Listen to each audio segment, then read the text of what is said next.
l'une de ce qu'on a préparé à travers notre thème. Mais avant d'aller dans le vif du sujet, j'aimerais d'abord remercier mes confrères, à savoir Papungour et la Silla et l'ensemble des personnels.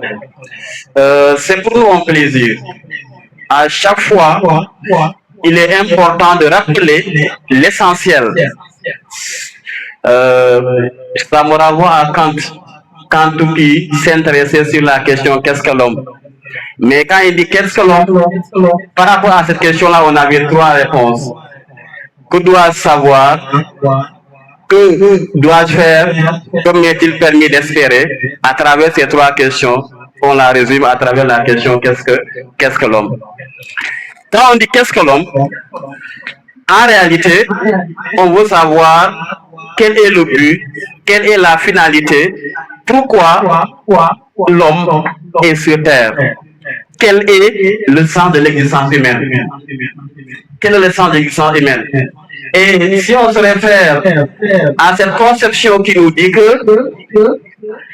Dieu a créé l'homme à son image. Si on dit que Dieu a créé l'homme à son image, cela suggère que l'homme doit faire le tout pour se rassembler à Dieu, même s'il ne peut pas être Dieu. Donc, selon saint Thomas d'Aquin,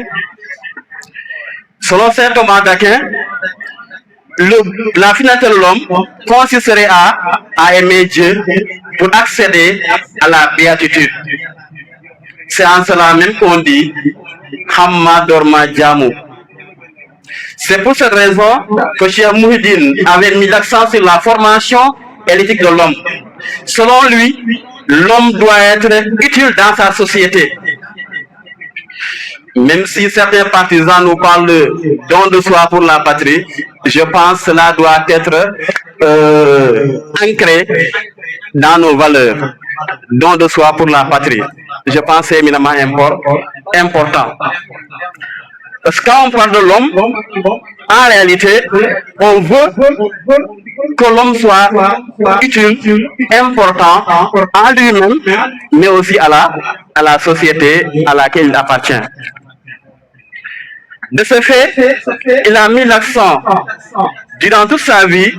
au service de l'humanité par le biais du culte de l'honneur, de la générosité, de la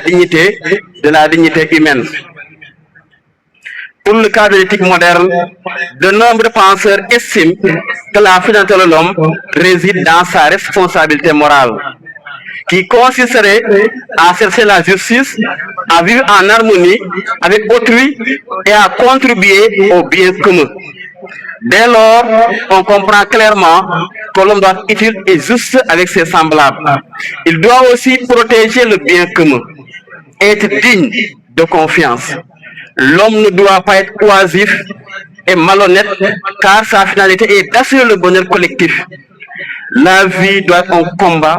contre nos désirs personnels afin de nous hisser vers la science du bien. Comme le disait un proverbe, l'homme est le remède de l'homme. Pour suggérer que l'individu doit être utile à lui-même, mais aussi à la société. Comportant ou bien comprenant l'importance de la finalité de l'homme, Cheikh Mouhidine a très tôt construit des daras au centre socio-culturel et une école franco-arabe à Sagne Bambara afin de permettre à sa communauté de comprendre le sens de la vie et de purifier leurs âmes. Cela étant dit, c'est juste pour montrer que l'homme, s'il sait pourquoi il est sur terre, il doit faire de son mieux afin d'être utile pour sa société, car sa finalité n'est rien d'autre que d'être utile à sa société. Et je vous renvoie à Henri Bergson qui nous dit que dans son ouvrage La pensée et le mouvement, il nous dit que l'homme est un animal fabricant. Quand il dit l'homme est un animal fabricant, ça veut dire l'homme, dans sa quête de sens, c'est à lui de faire marcher les choses, c'est à lui de faire bouger les lignes. Mais pour en arriver à cela, il lui faut ce qu'on appelle, une bonne conduite, mais il faut que l'homme sait discerner. Car sans la raison, sans Car sans cette faculté humaine en nous, on ne pourra rien faire. Mais c'est par la raison que l'on parvient à cerner le bien du mal. Même Platon dira que nul n'est méchant volontairement. Mais cela, je dirais que même si on est méchant, ça veut dire que c'est par manque de connaissance. Comprenant cela, le chef a mis l'accent sur l'éducation. Car, comme le disent certains, l'éducation est l'arme la plus puissante qu'on peut donner à une communauté. Mais si les gens ne sont pas éduqués, si les gens ne savent pas quoi faire, ils auront du mal à bien agir. Car pour bien agir, il faut comprendre. C'est la compréhension qui nous permettra de repousser l'ignorance. Car l'ignorance est un mal qu'on doit écarter ou bien qu'on doit éliminer. Donc, pour ce thème, quand on dit que doit être la finalité de l'homme, en tout cas, dans le cadre religieux, on nous dit que l'homme doit faire le tout pour se rassembler à Dieu. Il doit aimer son Créateur afin d'accéder à la béatitude, afin d'accéder au bonheur réel. Et quand on dit bonheur, ici, on met l'accent sur l'éthique comportementale qui fait en nous ce qu'on attend réellement de nous. Car la vie n'aurait de sens que si on sait vraiment si on sait réellement pourquoi ou bien sur quoi ça renvoie. Sinon, la vie n'aurait pas de sens, l'existence n'aurait pas de sens. Donc tout est centré sur la question de l'homme. C'est l'homme qui doit se connaître lui-même. Et même quand on se rappelle de ces anciens maximes, on nous disait, connais-toi toi-même. Moi xamal sa bop, bo xamé sa bop xam yalla. Mais ku xamul bopam mono xam yalla. Ça veut dire que la première chose que l'homme doit faire, c'est d'abord se cultiver, mais aussi de se cultiver. Mais qu'est-ce qu'il doit cultiver? C'est les bonnes valeurs. Les bonnes valeurs, mais aussi le bon comportement. Car il doit agir en humanité. Car le monde d'aujourd'hui, si les gens ne mettent pas l'accent sur la solidarité, si les gens ne mettent pas l'accent sur le sens moral, déjà le monde pourrait basculer sur autre chose. Et aujourd'hui, l'homme ne sait de découvrir de nouvelles technologies. Donc s'il n'agit pas en sens moral, il pourrait perturber ce qu'on appelle le lendemain de l'homme. Donc, en cela, on doit s'armer de connaissances qui doit adosser d'une éthique. Et cette éthique-là, c'est pour cela même qu'on parle de conférences. Toutes les conférences qu'on fait ici, c'est juste dans le but d'améliorer l'éthique de l'homme. Le chef ne pourra jamais développer sans s'intéresser sur l'importance ou bien sur la finalité de l'homme. Quand on parle de justice, c'est pas la justice des animaux, mais on fait allusion à la justice humaine. Et en cela, on a besoin de l'éthique, on a besoin de la connaissance. Donc ce thème s'inscrit dans ce cadre-là. Et je pense que quels que soient les développements qu'on puisse en faire, le but final, c'est de donner à l'homme ce qu'on appelle une béatitude,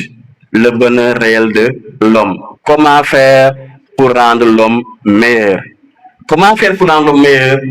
Et en cela, on doit d'abord partir de la formation. Et le Seigneur avait compris trop tôt ce maxime. Raison pour laquelle, durant toute sa vie, il ne cessait d'enseigner. Il ne cessait de transmettre des connaissances. Et aujourd'hui, on peut dire que ces connaissances ont eu des fruits. Car même si aujourd'hui il n'est plus là en termes physiques, mais il ne cesse d'être un modèle pour toute la communauté musulmane. Et ça, ce qui lui permet d'avoir cela, c'est uniquement la connaissance. Donc nous tous, nous devons mettre l'accent sur la quête de la connaissance, mais avec le sérieux, comme le dit Rabelais. Rabelais qui en parlant à son fils, il faut apprendre, mais n'oubliez pas surtout cette éthique-là, la morale. Car la sagesse n'entre pas dans une âme malsaine. Et c'est en sans conscience n'est que ruine de l'âme. Et s'il évoque cela, même s'il n'est pas un musulman, je pense que les musulmans peuvent s'en inspirer. Et il dit à son fils, il faut fuir tout ce qui peut te faire mal, ou bien fuir tout ce qui peut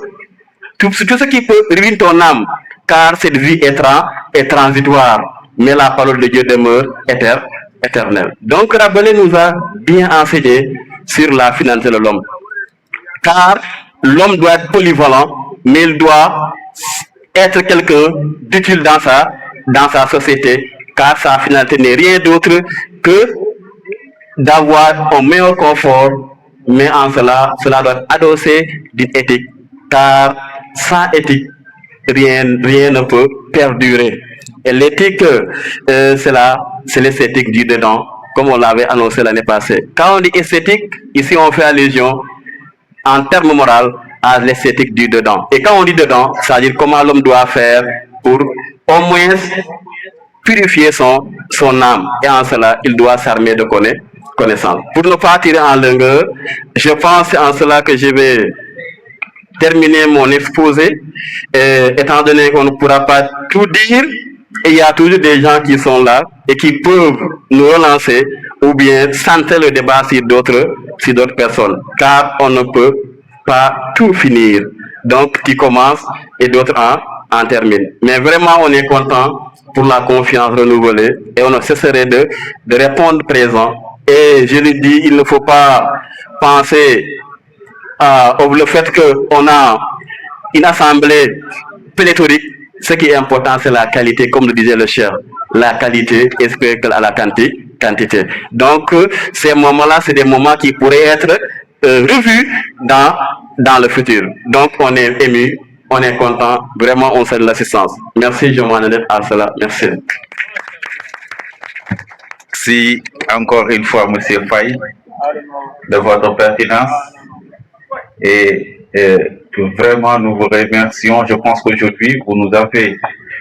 donné encore donc, des leçons et des orientations très positives avec une compréhension si parfaite. Donc, il y a un commencé,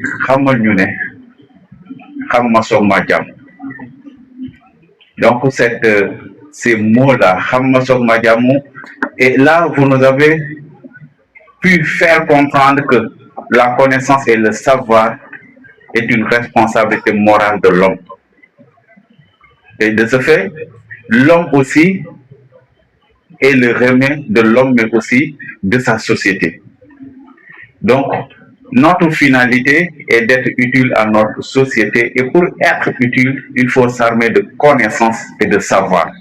Et vous nous avez fait comprendre que le cheikh avait ses philosophies. C'est pourquoi il a investi toute sa vie à la recherche de connaissances, mais aussi à la transmission de cette connaissance-là. En créant des daras, en faisant donc beaucoup d'efforts sur les études, sur la recherche, d'où on peut dire entre guillemets la création du daïra Baladul Amin. Et dans le cadre religieux, nous pouvons dire que donc la finalité de l'homme est d'avoir cette éthique sentimentale positive. Donc, qui poussera à l'homme de se rassembler un peu à Dieu. Et la finalité de l'homme, c'est d'être utile positivement. Et je me pose la question pour savoir pourquoi nous étudions. Pourquoi nous sommes étudiants, pourquoi nous faisons les bancs, ainsi de suite. C'est pour être riche ou bien pour être utile à notre société. Ça, ce sont des points d'interrogation. Je pense que après vous allez encore nous expliquer de cela. Mais personnellement, si je donnais une réponse à cela, je pense que c'est plus pertinent d'être utile à ta société que d'être millionnaire qui ne servira à rien ou à ta personne. Et de ce fait, de cela, nous vous remercions, M. Faye. Et encore une fois, je ne suis pas un modérateur positif devant ces grands messieurs-là. Je serai et je resterai toujours un apprenant devant vous. Et parce que j'étais déjà en retard, je ne prendrai pas cette parole si longtemps, sinon les professeurs comme Silla vont me redresser positivement encore. Et nous passerons directement, après l'exposition de Silla, nous pouvons donc regrouper les questions et cibler donc vraiment les gens pour que nous travaillions ensemble. C'est mieux que de poser des questions à Faye et après revenir à Silla, ainsi de suite. Peut-être les questions pour se poser ainsi. Donc, M. Silla, qui nous parlera, Inch'Allah, du mouridisme. Donc, M. Silla, si vous nous permettez cela, nous vous donnons la parole et nous vous écoutons attentivement. Au vrai sens du terme, et non pas comme vous le dites, par modestie. Merci aux chers condisciples. D'abord, je commence par dire, je souhaite la bienvenue à toutes et à tous, mais aussi de remercier le comité ou bien même la cellule de l'exposition pour le travail, les sacrifices et les actes posés pour donner une image comme celle-ci. C'est toujours un honneur, mais aussi un plaisir délicat d'être devant vous. Un plaisir délicat parce que quand on n'a pas quelque chose à donner, on doit toujours être un receveur. Mais malheureusement, comme le disait le cher Cheikh Mouhidine, et comme nous sommes pour au moins montrer nos limites et aller retourner à la recherche de la connaissance. Je commence par donner mes mots de bonjour au coordonnateur qui représente le président, de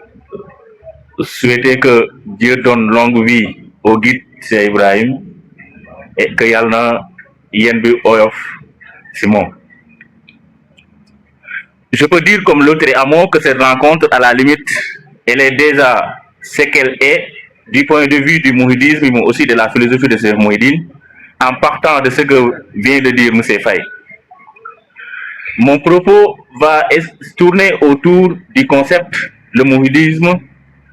ou viatique de développement. Mouridisme ou viatique de développement, cela veut dire quoi? On essaie de se questionner sur Cheikh Mouhidine. Comment ne pas réfléchir sur cet homme? D'autant plus que son œuvre dépasse l'étonnement, parce qu'au fil du temps, notre ignorance grandit sur cet homme. Au fil du temps également, les interrogations essaient de percer les mystères de son legs. Alors, réfléchissons sur ce thème de Dieu. Voilà notre pathos, notre questionnement. Quelle est l'idéologie de Cheikh Mouhidine? Pour ce faire, on va essayer de s'appuyer sur trois concepts: le travail, l'éducation et la prière. Mais avant d'en arriver là, M. Faye tout à l'heure a parlé d'une façon linéaire du civisme, c'est-à-dire le rôle que le citoyen doit avoir dans la communauté. Parce que toute la vie de Cheikh Mouhidine a tourné autour de l'engagement ou bien même du don de soi, au vrai sens du terme. Non pas, comme le disait Platon, sur le plan épistémologique pur, mais aussi par l'application. C'est Cheikh Mouhidine, on peut dire que dire, c'est faire. C'est-à-dire, il n'est pas passé à dire qu'il faut faire, mais il a montré. Et surtout, M. Faye a parlé du civisme, c'est important. Parce que si on voit dans les pays comme les nôtres, ce qui gangrène ces pays, c'est l'incivisme, ou bien même l'absence de civisme. Parce que, comme j'ai l'habitude de le dire, un simple constat objectif jette un voile sombre sur l'état de notre citoyenneté. Une citoyenneté abîmée, une citoyenneté malmenée par des attitudes, par des comportements inciviques. Une citoyenneté en crise qui se manifeste par un code de la rue souvent violé, par des biens publics détériorés et par une indiscipline manifeste. À ce portrait polluisant s'ajoute la perte de certaines valeurs. Maintenant, pour revenir au mouridisme, on a parlé tout à l'heure du triptyque, le travail. Quand on parle du travail, le travail peut avoir plusieurs sens. Un sens physique, un sens spirituel. Le sens physique, ça veut dire quoi? Que c'est à travers le travail, grâce au travail, que l'individu va subvenir à ses besoins. Pour ne pas être Cheikh Mouhidine da doon naan gor su góorul du dara day ñàkk ngorom. Et par le travail, on satisfait nos besoins. Le travail aussi est un moyen d'humanité, ça participe à notre humanité, ça participe à notre libération, pour parler comme Hegel. Donc le travail est un moyen d'humanisation. Donc Le travail peut aussi avoir un sens spirituel. Un sens spirituel, ça veut dire quoi? Et actuellement, on parle dans l'éthique protestante. Max Weber montre que si les protestants ont dominé le monde, c'est parce qu'ils sont basés sur les enseignements bibliques. Pourquoi? Parce qu'ils sont dit qu'au-delà de l'aspect physique du travail, ils ont compris que ils ont compris la dimension spirituelle du travail. Donc, par Cheikh Mouhidine, le travail participe à la perfection de l'humain. Ce n'est pas seulement une façon de régler les besoins quotidiens, mais une façon d'adorer Dieu. Et aujourd'hui aussi, on parle de management spirituel. C'est-à-dire, dans les entreprises, la plupart des managers ont compris que pour motiver mes employés, je ne vais pas me baser sur les Taylor, sur les Douglas, mais je vais me baser sur des motivations spirituelles. C'est-à-dire, à partir d'un certain moment, le travail devient le travailleur doit avoir un rapport spirituel avec le travail. C'est-à-dire, ce n'est pas se lever un jour et aller au bureau ou bien aller travailler pour le simple besoin de satisfaire les besoins. Après ce moment-là, on est dans le travail mécanique. Mais ici, le travail a un autre sens. C'est un sens spirituel. C'est-à-dire, on a un rapport spirituel. C'est-à-dire, par le travail, l'individu s'épanouit. L'individu manifeste aussi son humanité. Mais aussi, il y a l'importance aussi de l'éducation. Dans le mouridisme, l'éducation occupe une place centrale. Pourquoi? Djibril Badiane a l'habitude de dire, à chaque fois que les gens citent les hôpitaux de Cheikh Mouhidine, les chantiers, ce qu'il a réalisé physiquement, Djibril Badiane a l'habitude de mettre l'accent sur ce que Cheikh Mouhidine a fait sur l'humain. Dans le mouridisme, l'humain occupe une place centrale, ou bien même l'humain, c'est le centre, c'est le cœur. Pourquoi? Parce que dans une société comme le nôtre, on a ce qu'on appelle une école coloniale. Et cette école a réussi, c'est-à-dire à remplacer le blanc qui n'est plus là. C'est-à-dire, ce n'est pas le blanc physique qui est là, mais c'est un noir qui est devant vous. Par la peau, il est noir, mais dans l'esprit, c'est un blanc. Et pour participer à la libération de l'homme noir, il faut le faire par le travail. Déjà, par l'éducation du moins. Cheikh Anta Diop, dans la conférence de Niamey en 1985, il disait que je crois que le mal que l'Occident nous a fait n'est pas encore guéri. Pourquoi Cheikh Anta disait cela? Il disait que quand on observe l'Africain après les indépendances, il dit que c'est comme cet esclave qui est libéré, mais il sort de la prison, il part jusqu'au pas de la forêt, il revient, c'est le maître. Cheikh Anta dit, pourquoi il revient, c'est le maître? Parce que depuis le début de sa libération, il n'a pas appris à penser à travers lui-même. Donc, il va retourner à travers son maître, parce que c'est là-bas où se situe sa zone de confort. Et tout le travail de Cheikh Mouhidine, c'est permettre à l'homme noir ou bien au Sénégalais d'avoir sa dignité ou bien de se libérer. Et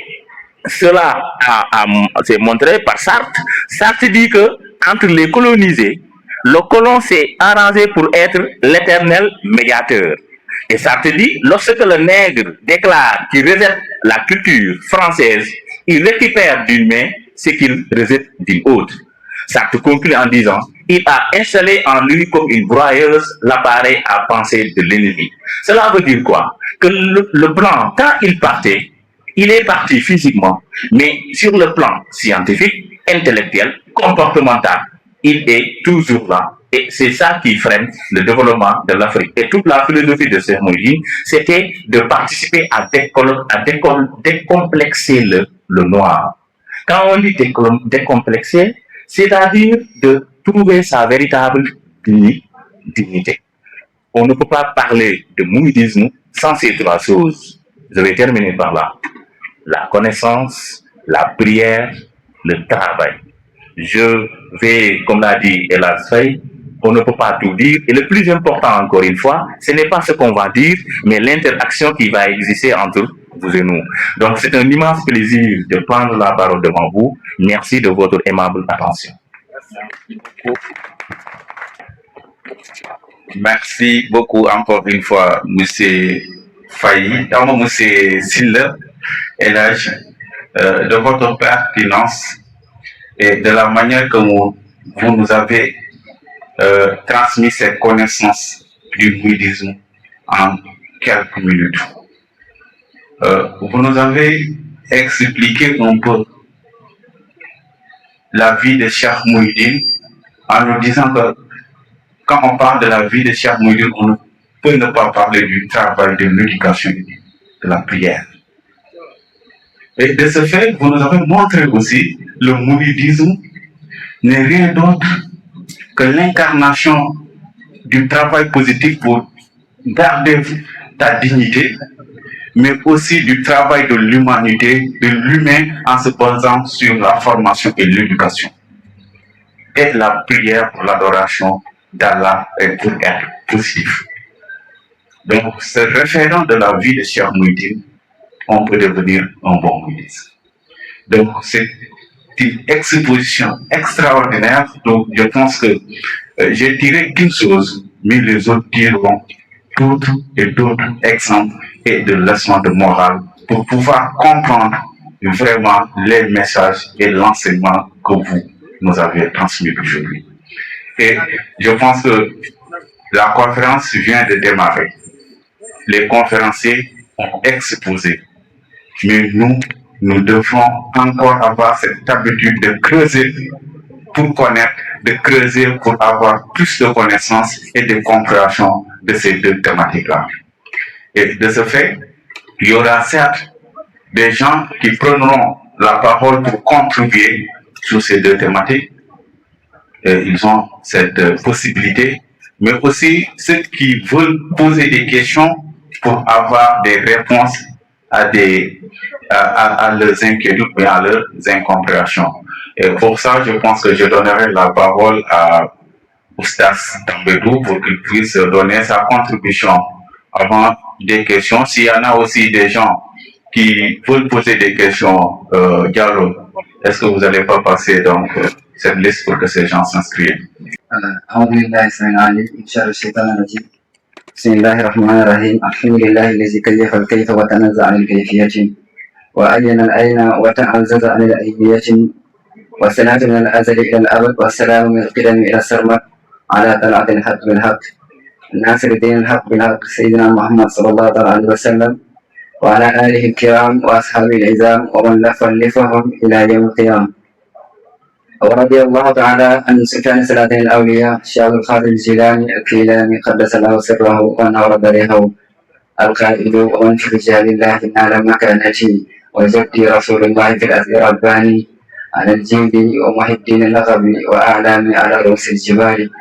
وقال أيضا وكل الحقائق من مرام حقيقتي وقد ومرجوء لأصل طريقتي أنا الذي لما حفظت شريعتي أرتهى جيوز الحب تحت المشيئة.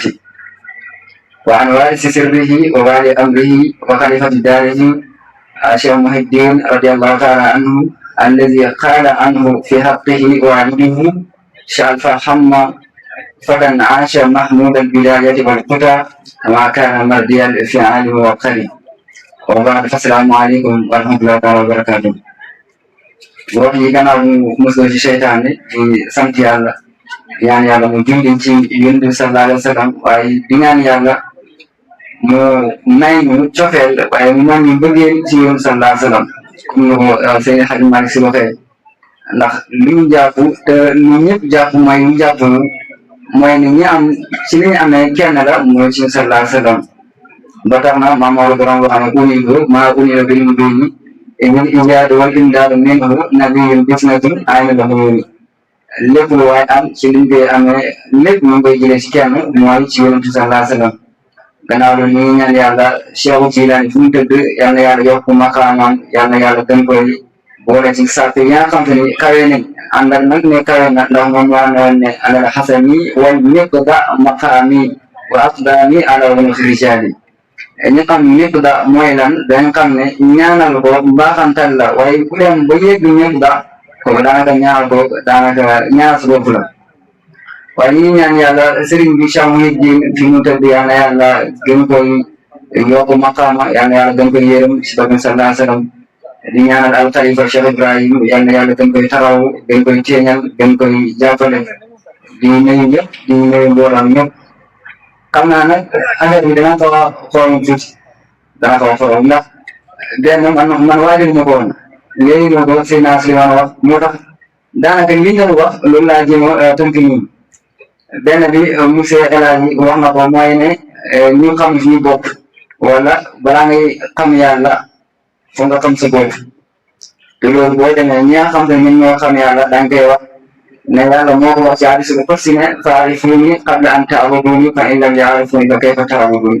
xam leen ma njëkk balaa ngeen may jaamu bu ngeen ma xamul naka ngeen may jaamu léegi nag kon dañuy wax ne diine ji commencé woon na ci Makka dem Medina muy wàcc di wàcc te nit yàlla leen leen koy xamee mooy duñ indi diine bu bees waaye dafay indi dégg bu bees léegi nag monsieur li mu wax ni xam leen ma njëkk balaa ngeen may jaamu loolu bu fekkee dañ ko bëggoon a wàccee ci li nga xam ne moom mooy philosophie sëriñ bi man ci li ma jàpp mooy yenn détails yi war nañ ko xoolaat bu baax a baax a baax buñ ko mënee décortiquer danañ xam ñun ñooy kan waaye yàlla mi ñuy jaamu mooy kan boo ko ci yooyu mooy dañuy dégg sëriñ bi la wax naan yàlla na yàlla fay yàlla yàlla na yàlla fay yàlla kon man en tant que muhiddis jàpp naa ne muhiddis yooyu war naa ràññee kan mooy yàlla boobu ak yàlla ki ñuy fay kan la beneen bi sëriñ bi di ngeen benn soom muy wax ne ku yegg ci yàlla yow di jaamu yàlla mu ngi bokkaale yàlla dafa mel ni waaye ku yegg ci yàlla déedéet ku yegg ci yàlla jàpp ne jaamoom dana yokk dara yéeféer la yaakaar naa te loolu maa ngi wax yëpp ñu dem ñu benn téere bu ñu tuddee fii daat rabbaani fi maasir wal awraadul xaadiriya bu Seydi Ismail sharha bi loolu mu ngi foofu ñu jàll ci beneen mooy njàngale bi nga xam ne sëriñ bi indi na ko man dama jàpp ne bokk ci njàngale sëriñ bi indi mooy benn règle loo xam ne lu am solo la règle bi boo demee ci alquran indi na ko alquran dafa wax ne na wa qadaa rabbuka an laa ta'budu illaa iyyaahu wa bil waalidayni ihsaana yàlla bu ñu jaamu keneen ku dul moom waaye ñaari way jóg nañ rafetal jëm ci ñoom léegi ñëpp xam nañ ne sëriñ bi indi woon na benn règle boo demee ci téere bi ñuy tuddee Cheikh Mouhidine al-Hallul Haali borom téere yi mu ngi wax ne mu ngi gis bu nekk war naa fexe tënku ci règle boo xam ne boobu règle bi nga xam ne sëriñ bi indi na ko te mooy yàlla mooy premier yonent yi mooy deuxième ñaari way jur ñoom ñooy troisième nga teg ci ci ciy teg loolu nañ ko bàyyi xel bu baax yàlla mooy premier yàlla dafa fiir boo ko jaawale keneen dana la bàyyee foofu kon ñun en tant que mooy gis fépp foo xam ne yàlla moo ko moom war nañ koy moytu daal di fay dugal keneen waaye yonent bi fi mu moom nañ ko bàyyi yonent bi way jur fi mu moom ñu bàyyi ko way jur yi ki ñu si teg ñu dal ko si teg beneen bi boo ko si njàngale bi nga xam ne sëriñ bi indi na ko mooy mantul islam fi tawhidul kalam te sëriñ bi boo xoolee li mu am bu fekkee 100 la daanaka 50 yëpp loolu bokk na ci li ma ko may mooy toog di wax si Baye Niass toog di wax si Mamadou ñu loolu nañ ko bàyyi xel bu ñu tënku ci sëriñ bi doy na lépp ndax sëriñ bi bu fekkente ne moom dafa ñëwoon tëju ñun mën nañuy tëju waaye da ngay toog muy jàng même ci zikar yi loolu da ciy feeñ même ci zikar yi loolu da ciy feeñ keroog bu ñu toogee fii di zikar amul benn kër diine ci Sénégal lu dul ne zikar nañ zikaram yaa Muhammadu boo ci demee sëriñ bi ne la demal ci nuuru basar bu bàyyi nga jël fa xasida bàyyi nuuru awwal wujudi wujuda fa huwa aslul usuli wal anjaali mu ne la demal ci yuwaaqit bu baaman ndaw nga jël fa xaqal xaq wala xaqu xaqahu wala xaqa fii xaqi wa xaqihi mu ne la demal Tiwaawan nga jël fa nuuniye bu Maam Maodo nga jàng ko demal Léona Niassène nga jël fa téere Maam Khalifa Niass walaysi yarsiu taaratan min xiifatin wa nabiyuna min xiifatin lam yarsiu boo demee ci philosophie sëriñ bi am na benn waay bu si bind mu ne philosophie sëriñ bi moom li ko si gën a neex mooy xale yi nekkoon ci wetam xale yi nekkoon ci wetu sëriñ bi daan déglu sëriñ bi ñoom balaa ñuy jàng rek maanaam balaa ñuy téye ay këyit di jàng mokkal nañ ci kër bi ne bu nekk nu tuuti 5 bayit te loolu philosophe bu am solo la mooy philosophe bu majjul islam fi tawhidul kalam beneen bi mooy sëriñ bi li mu wax mooy idéologie bi nga xam ne sëriñ bi indi na ko te mooy jàng ak liggéey ak jaamu yàlla yaakaar naa tamit am na solo lool ñu xam ne sëriñ bi jàng daanaka mooy li ko gën a indi wala jàng boo ko ci lim gën a marqué boo demee ci Nujumul Muntadib bu Cheikh Mouhidine Seydina Omar mu ngi wax ne sëriñ bi lim njëkk a mokkal ci àdduna ci alquran mooy wa allama al aadama asmaa kullaha wa allama al aadama asmaa kullaha yàlla xamal na Seydina Adama tur yëpp loolu lañ doon firee tafsir yi ngay dégg wa allama al aadama asmaa kullaha yàlla xamal na Adama tur yëpp ñii naan turi yàlla la ñii naan turi ay tur lii la lii kopp la lii nangam la lii nangam la waaye bu ngeen demee ci njàngale sëriñ bi ci philosophie sëriñ bi wa allama al aadama asmaa kullaha mi nga xam ne moom la njëkk a mokkal suma jumul darsu la woon suma jumul darsu sañ bambara ñi nga am dioma daraam ñu ko fekkee bu mu koy firi daf ne wa allama al aadama asmaa kullaha yàlla xamal na nit lépp moom aadama boobu dafa gëm muy aadama comme suñu maam aadama waaye nit la wax te ndax sëriñ bi dafa gëm ci benn théorie boo demee ci téere bi ba léegi benn théorie mu ngi fa ñu koy tuddee awaadin Seydina Omar daf ko ci xaw a li tuuti mooy toujours ñu nit foofu nañ ci bàyyi xel Seydina Omar dafa am lu muy def loo xam ne àdduna daf ko laaj mooy ne moom boo xoolee ni mu liggéey téere sëriñ bi waxul ne kii suma papa la kii suma waajur la kon li mu wax yëpp naa ne gongo li mu wax yëpp naa ne jekk na waaye naa xool ci borom xam-xam yi ñi nga xam ne wax nañ ci domaine bi ma xool li ñu wax indi ko bu fekkente ne ñi bëri li ñu wax dafa safaana waxi sëriñ bi mu ne sëriñ bi lii la wax waaye diw ak lii la ñu wax ci théorie boobu mooy awaadiin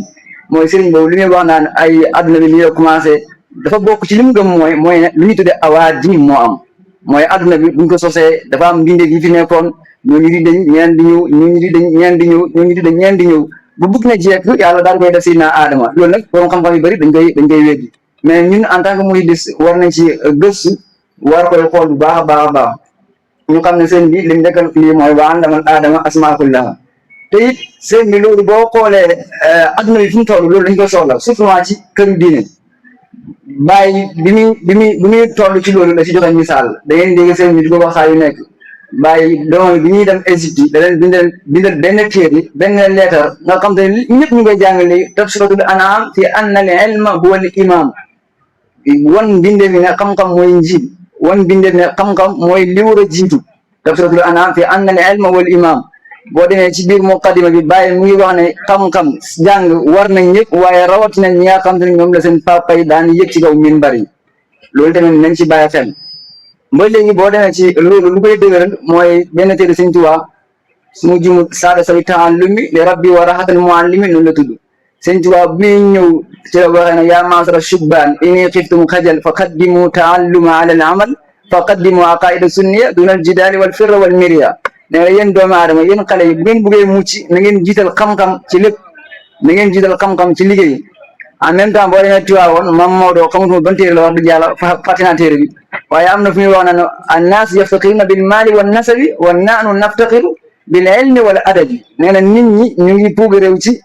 ay askan ay jesneer ay nangam ay téléphone ay iPhone ay nangam waaye man Mam Maodo ak ñi ànd ak man naftaqiru bil ilmi wal adabi xam-xam dañuy puug réew ak li nga xam ne mooy teggin beneen bi mooy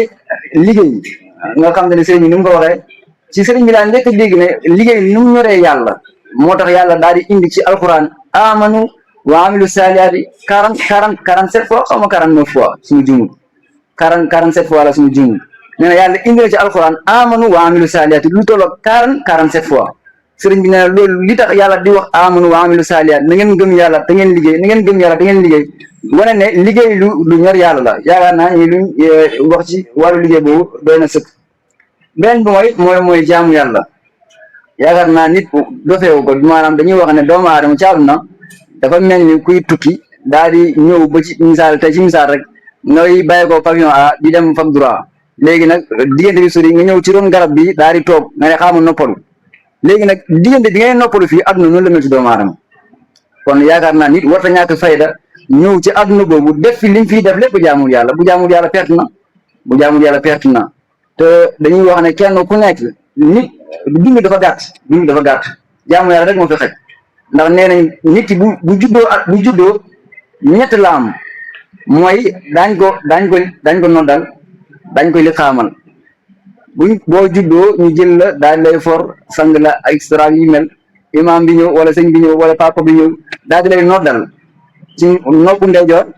li xaamal la ci noppu càmmoñ léegi nag yow lan ngay xaar mooy allahu akbar jullee bi diggante boobu ñun ñëpp ci lañ nekk kenn ku nekk fii noddal nañ la li xaamal nañ la léegi nag li ngay xaar mooy ñu jullee la kon nit war naa fexe ba diggante boobu duñ ci def dara loo xam ne ni naqari na yàlla mooy ñetteel bi te mooy jaamu yàlla beneen bi mooy loo xam te ni man jàpp naa ne tamit war nañ koy bàyyi xel muy benn mbir moo xam te ni man dama jàpp ne loolu mooy li yey dëgg la majjul islam fi tawhidul kalaam loolu mooy dëgg waaye mbir mu nekk ak ñu ngi ciy jëriñoo ci li mu jàpp man surtout ñi nga xam te ni dañuy yore kurusu sëriñ bi ñi nga xam ne dañuy yore kurusu sëriñ bi kurus dafa am ay chartaam kurus dafa am ñuy doxee tey si misaal koo xam ne dañ ne muhiddist nga soppee sëriñ bi nga loolu baax na waaye muhiddist yor kurusu sëriñ bi am na loo xam ne foog nga xam ko man kurusu sëriñ bi mënoo doon jëriñu te ñett yi xamoo si dara ñett yi kusoo si mooy boo demee ci téere Baay mu ngi ko wan laysa lil muridi gayri zal wali ma rasuli suma mawlal ali kurusu sëriñ bi boo ko yoree benn da nga xam kan mooy yonent bi sallallahu alayhi wa sallam ndax c'est impossible nit jëriñu ci kurus wala nit jëriñu ci naanuwaay bi muy naane te xamuñu sallallahu alayhi wa sallam boo demee ñi nga xam te ne am nañ li nga am yëpp ci loolu lañ ko amee boo demee ci Cheikh Mamadou Abdoulaye Souare lim am shawqil xayril baraya dañ koy woy fi idramuhu qad danaani hatta ka anna fuaadi qad shuqqa bayna zamani wa ruhu fi jawi yawman wa laylatin fi lmaani wala aqlu fi lxaybi tawran taratan fi leyaali boo demee ba léegi ni ci yeneen nit yàlla yi ñoom ñëpp teg nañ yeneen bi fi ñu ko war a teg kon ñu nit nañ ko jéem a teg fi ñu ko war a teg ñaareel bi te ñu bëri sàgganee ko ñu bëri duñ koy waxtaanee ñu bëri duñ koy gëstu te man jàpp naa ne nit mën ko yore kurusu sëriñ bi te jëriñu te jaaroo si moom te mooy Cheikh Abdul Xaadir Jilaani al Kilaani xaddasallahu sirrahu nit ñi tey fii boo fi posé woon question yaakaar naa ne kan moo mën a wax ci Cheikhu Jilaani benn 5 minutes boo muytu dana xaw a yéeme ñu bëri gëstuñ ci moom ñu bëri lijjantuñ ci moom te noonu la suñu noonu la demee bàyyi nee na laysa lil muridi xayri zal wali loolu nekk na ay raciste wala nangam mais pour nga jëriñu ci moom foog nga gëstu ko foog nga bëgg ko boo ko bëggut doo mën a jëriñu ci moom te Cheikhu Jilaani ku neex a bëgg la ñaaka xam moo fi nekk waaye ku neex a bëgg la koo xam ne bu fekkee ku dee xam-xam la nee na xafistu jamil ulumi sekkuti rasuhu ala xil ati tasriki fi husni talaati bu fekkee ku dee xam-xam la mboolem xam-xam boo ñëwee ma jox la ko te loolu sëriñ bi def na ci ay théorie beneen bi bu fekkee ne ci côté yitte la wali himmatun baaduha taadu ala himamin wali hawa qabla xalqi lawhi wal qalami wali habibun bila kayfin wala masalin wali rubun qabla xalqi lawhi wal qalami yitte am na ko bu fekkee man taalibe loolu it daanaka yàlla may na ko murid bi laa taxaf waasi fa inni uzumun qaatilun inda alqitaali kon lu ma bëgg a wax mooy Cheikhu Jilaani nañ ci gëstu ñu bëri comme son sëriñ bi boo ci yemee rek danga jàpp ne carrément sëriñ bi daf koy yemale ñëpp mais boo demee ci téere sëriñ bi ngay xam ne sëriñ bi yemale koo kenn bu fekkee ci misaal daf ko bëgg a tudd ci passe be bu ñëwee ci passe bi da koy commencé boo déggee même booy lire avant ngay yegg ci moom da nga xam ne kii Cheikhu Jilaani lay wax bu commencé sultaanul aashiqiin sultaanul muhibbiin di riim bu ñëw rek da koy tudd du ñëw mukk du ñëw rek ne Cheikhu Jilaani nee na gis ko ci téere mi saa yu nekk bu ñëwee dana ko bàkk kañ ko jiiñ ko door a ñëw jaar ci turam kon nañ jéem a xam ci moom nañ jéem a roy ci moom beneen bi mooy Cheikh Mouhidine ci boppam nañ jéem a gëstu ci moom jéem koy bëgg ndax ci mbëggee dem lañuy yéegee bàyyi ne si waxoon na ko en même temps ci ruulu adab bi qadri ma tuhibbu tasdaadu maanaam bëgg ci yàlla lu ñuy tuddee léeg-léeg lu ñuy wax maddad yaa jilaani nga ko gis ñuy wax maddad yaa jilaani maddad yaa kiilaani maddad yaa xasani maddad yaa huseyni imdaadaat yooyu nga xam te ne sëriñ bi nee na ci yàlla lay bàyyee ko ci subbaag bi muy jaar mooy ci yonent bi jaar ci nit yàlla bi jaar ci sa wasila yow ñëw di wàcc si yow loolu mbëggeel moo koy maye boo ko bëggee loolu ci lay mën a jaar si ñoom daal di yegg si ñoom daal di yegg si yow doomu aadama bi beneen bi mooy ñu bàyyi xel benn affaire mooy ci wàllu way jur yi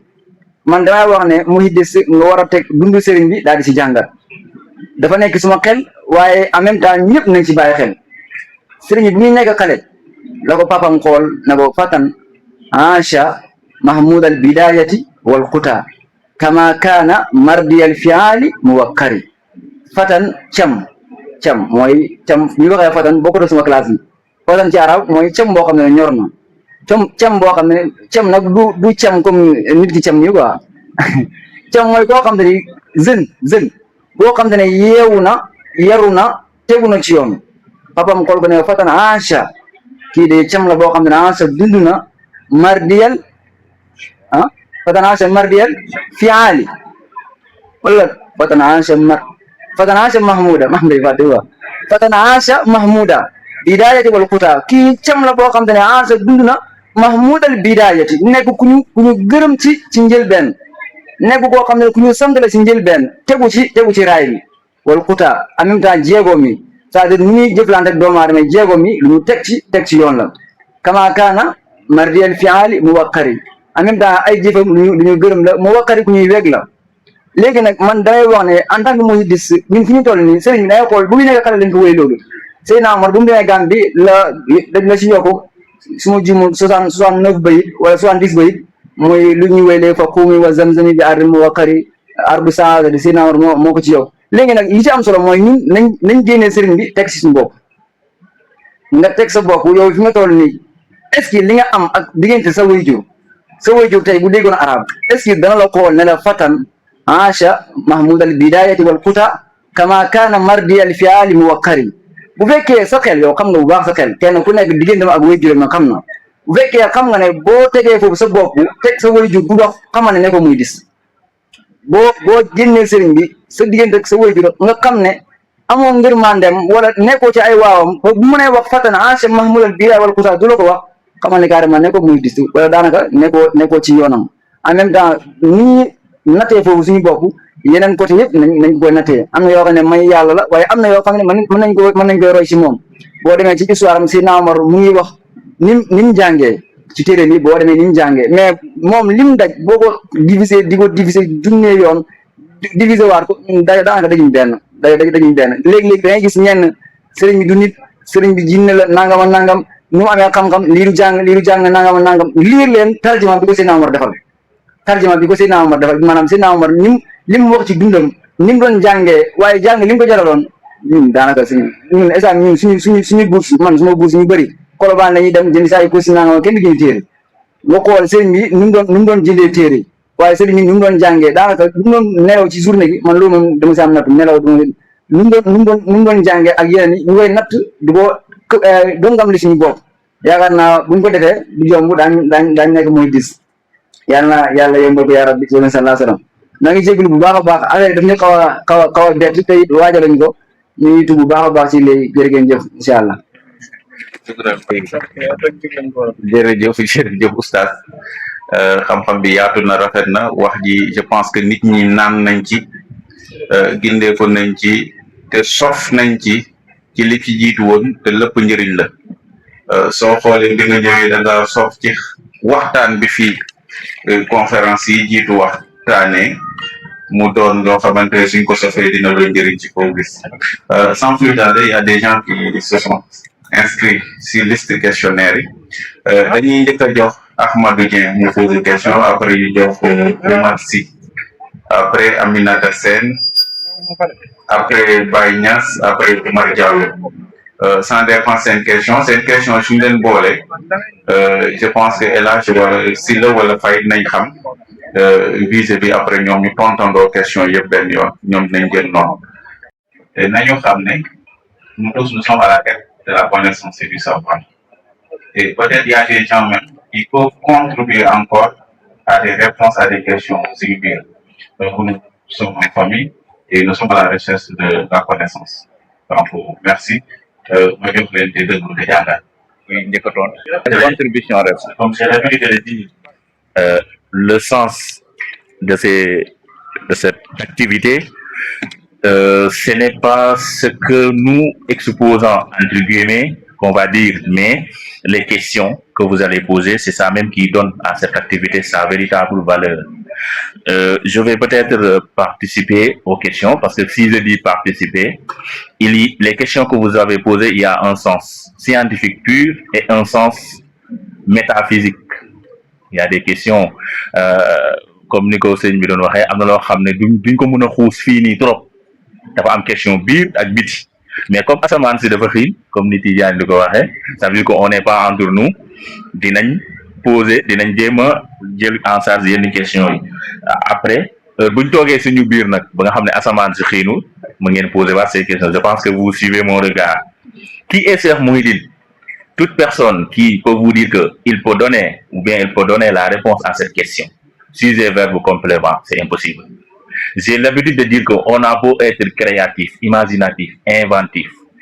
convoquant tous les styles littéraires, convoquant tous les hommes de lettres sur terre, jamais on pourra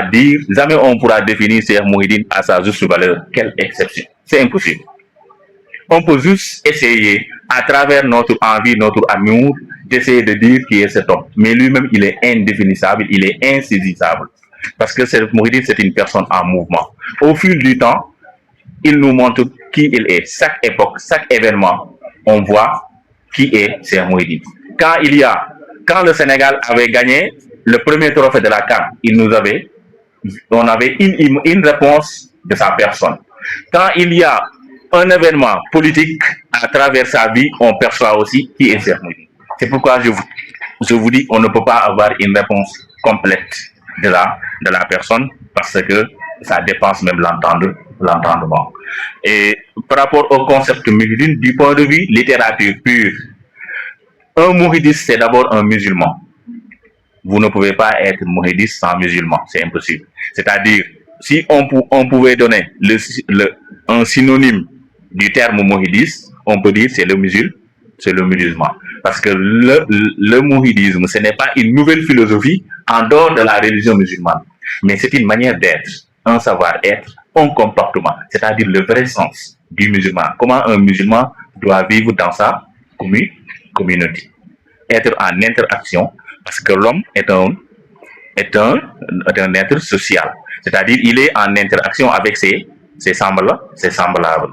Maintenant, l'homme qui est un être social, pour vivre pleinement dans la société, il a besoin de quoi? Il a besoin de l'éducation. Qu'est-ce que l'éducation? C'est quand tu réponds, c'est l'assimilation des normes et des règles de la vie sociale. Et c'est Mouhidine, toute sa vie, il a essayé pour que l'être humain puisse assimiler, comprendre les normes de la vie sociale, c'est-à-dire un Mouhidiste aussi, c'est un légaliste. C'est pourquoi Cheikh Mouhidine, quand on était à l'université, il nous disait toujours, soyez des légalistes. Parce qu'un citoyen aussi, citoyen qui vient du terme city, c'est-à-dire du grec, il faut respecter les termes de la cité. Est-ce qu'on peut résumer le mot mouhidiste à ces trois concepts, éducation, travail, prière? On ne peut pas le résumer à ça, mais ça dit que ce sont des trois concepts qui peuvent nous permettre d'entrer. C'est-à-dire, sur le plan, et là je vais faire une petite digression. Si vous êtes un étudiant, vous travaillez sur un concept, par exemple sur la mort,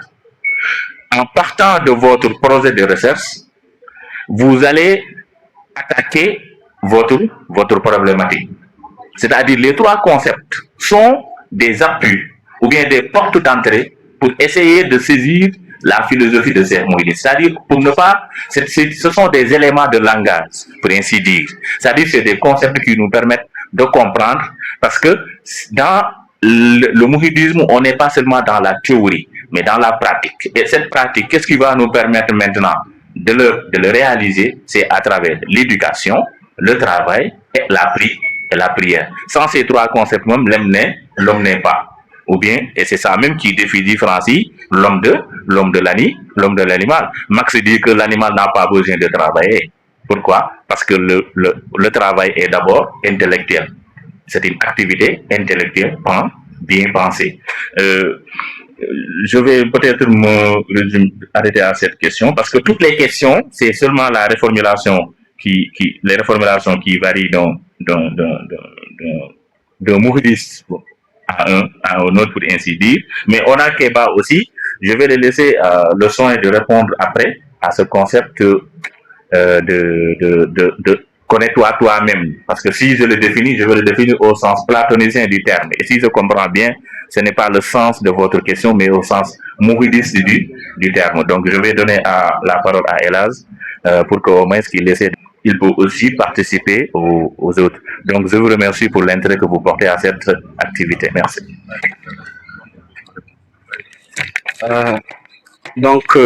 Merci encore une fois de plus.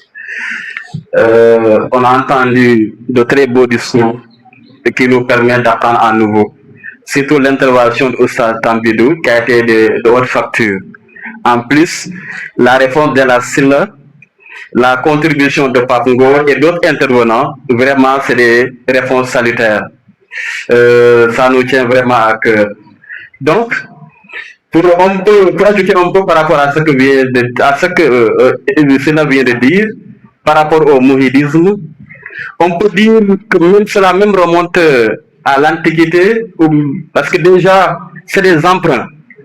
Parce que déjà, Abdou Khadir Djeylani, on se rappelle bien évidemment, il se chargeait de cette mission d'être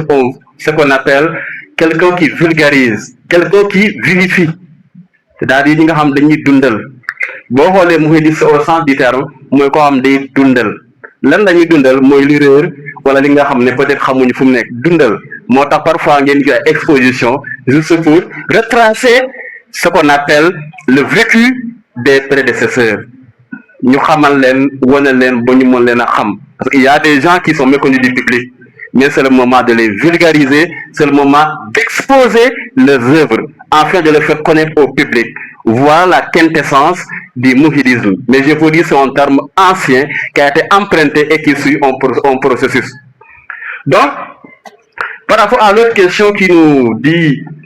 que doit être la finalité, ou bien la finalité de l'homme est-elle en lui ou hors de lui? Je peux dire par rapport à cela, on peut avoir des réponses diverses. Il y a certains qui estiment que c'est l'homme qui doit faire sa personnalité. C'est l'homme qui doit se forger une humanité. C'est à l'homme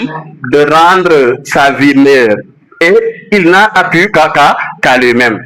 Comme le dit Sartre, l'homme n'est que ce qu'il se fait de lui-même. L'existence précède l'essence. Dans l'existence est un humanisme. Mais quand on se réfère à d'autres penseurs qui disent que l'homme n'est rien sans la société, comme Aristote, qui nous dit que l'homme est un animal politique, à ce niveau, on voit clairement que la vie de l'homme réside dans son rapport avec la société, sans laquelle l'homme perdrait ce qu'on appelle l'éducation qu'il doit, ou bien qui est censé, ou bien que l'homme doit avoir par rapport à la société. C'est la société qui confère à l'individu la discipline, l'éducation, toutes les valeurs humaines, l'homme l'érige par rapport à la société. C'est la société qui contribue au comportement. Par exemple, même dans notre vie courante, on sait que quand l'homme vient au monde, c'est à la société de le récupérer. Et c'est lui qui dit que voilà ce qu'il doit faire, voilà ce qu'on ne doit pas, donc on ne va pas faire. Mais si on laisse l'individu dans la rue, je vous renvoie à Lucien Malson qui a développé cela avec les enfants sauvages, Amara et Kabbalah, pour montrer que l'homme ne peut être rien sans la société. Donc la société apparaît ce rapport comme le cadre d'humanisation, comme le cadre de formalisation de l'individu, sans laquelle l'homme se perdrait ou bien l'homme agirait en tant qu'animal. Donc, si on continue par rapport à l'autre question qui nous dit, que pouvons-nous démontrer ou bien que pouvons-nous en dire par rapport au mouhidisme? Je pense que on a déjà parlé, ou bien que pouvons en démontrer. Ici, les exemples sont multiples. Même le cher, en l'écoutant, on voit en lui un homme multidimensionnel, on voit en lui un homme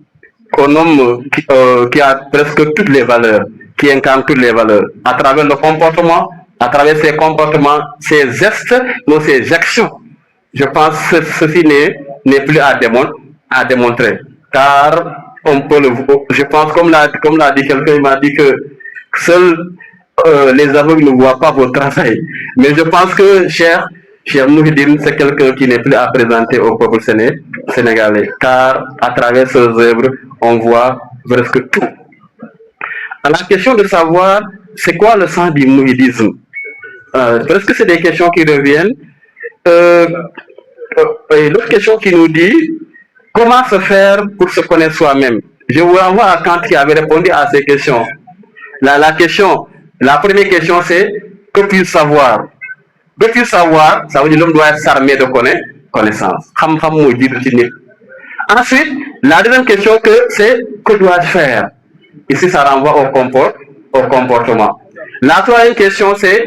que m'est-il permis d'espérer qui renvoie à la religion. Si on résume ces trois questions, l'homme pourra se connaître lui-même, connaître son environnement, mais agir en toute humanité. Donc c'est ça qu'on avait à dire par rapport aux questions qui étaient pour l'autre qui demande comment faire pour s'améliorer. Et je pense pour s'améliorer, il faut se rapprocher il faut se rapprocher de la communauté. Il y a des documentations, il y a les grands savants, il y a autant de sources. La première source, c'est qu'on peut partir des documents primaires et s'élever peu à peu. Mais si on veut s'améliorer, il y a plusieurs méthodes, il y a plusieurs pistes possibles. Donc je m'en arrête à cela sans ne pas tirer en longueur. En tout cas, merci.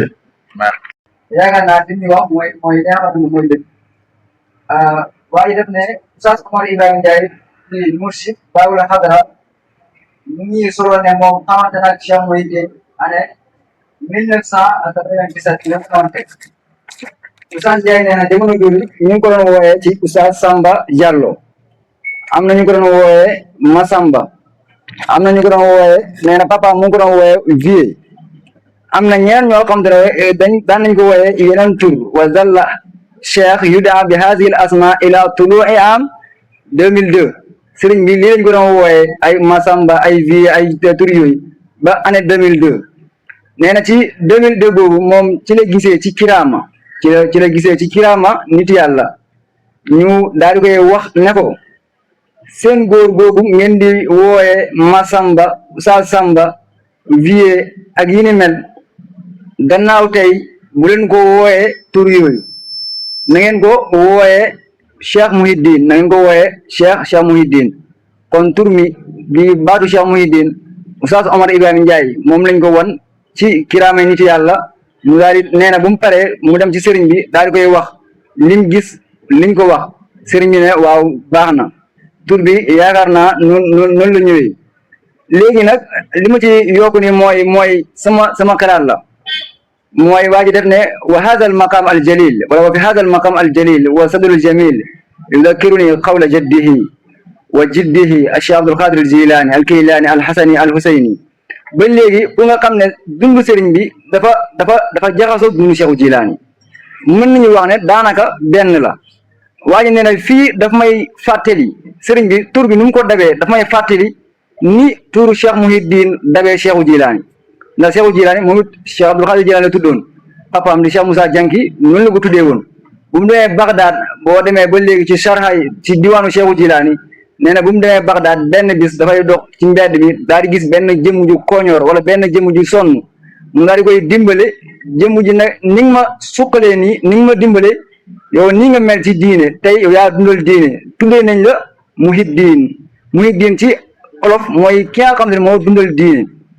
muhyi mooy ku dundal yéen baatu ahaya dundal na muhyi mooy ki nga xam ne moo dundal diine xam nañ ko mooy ku dundal diine dundal bi nag mën naa nekk ci côté yu bëri bëri kon loolu man jàpp naa ne ndono la bu mu donnoo ci maamam dafa liggéeyal yàlla ba yàlla gërëm ko ngir dundal bu mu war a dundal diine mu yónnee ci moom mbindeef boo xam ne rek ba léegi kenn xamul kan la mu ne ko tuddee leen ko Mouhidine Cheikh Mouhidine man damaa jàpp ne dafa liggéeyal yàlla ba yàlla gërëm ko mu yónnee même bindeef ci Oustaz Ndiaye ne ko kii setu Jilaani na ngeen ko tuddee turu maamam te mooy Mouhidine moo tax waa ji ne place bi daf may fàttali li maamam waxoon wallazi qaala wa qawluhu asdaqu maamam moo wax te waxam moo gën a dëggu maamam nee na wa man fi rijalillahi naala makanati wa jaddi rasulullahi fi l asli rabbani ana qaadiri lwaqtu abdun li qaadiri ukanna bi Mouhidine wal aslu Kaylaani Cheikh Jilaani nee na kan ngay gis ci nitu yàlla yi koo xam te ni am na tolluwaay fa yàlla kem nu ma ko amee ndax suma maam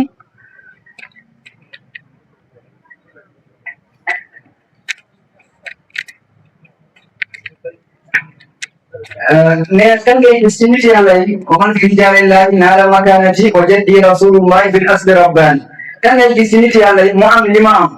mu ne ana qaadiri jul waqti abdul li qaadiri man qaadiri la mooy turam lay dindi foofu o kan naa boo demee ci pays yàlla yi maanaam nit yàlla yi muy liggéey